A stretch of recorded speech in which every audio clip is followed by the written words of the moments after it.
भाजपा सरकार या उपरे एक ट्रिक खेलिले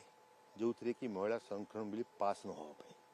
जेहेतु आगु या अप्रूव कराइला पास कराइला सर्वसम्मत समस्ते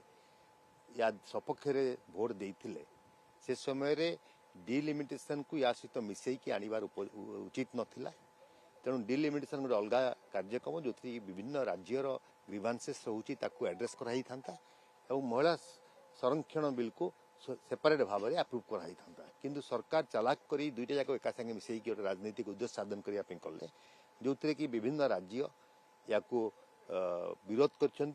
पूरा अपोजिशन या विरोध कर केवल अपोजिशन नुह जो मैंने पूर्वर एनडीए को सपोर्ट करुले करुले सहयोग करुले से ये बिल विपक्ष में भोट देते जो संख्या एत है पास हो पारा नहीं पुनश्च आम अनुरोध करूँ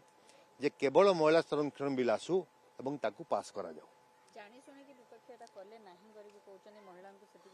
देखु महिला को अधिकार देवाई विगत दिन में प्राय पार्लियामेंट भितर समस्त सांसद या ग्रहण करते 2023 मसीह 400 केते भोट ये पारित होता तेणु यार आवश्यकता नथिला तेणु ये महिला बिल को समस्ते स्वागत करुले किंतु जेहेतु नरेंद्र मोदी सरकार एक ट्रिक करी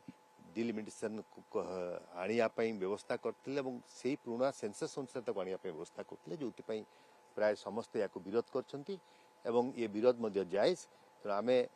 चाहबू जे केवल महिला संरक्षण सरकार पदक्षेप करूँ एवं जदि सरकार से चाहूँगी ताले सरकार मंत्रिमंडल रे 33% महिला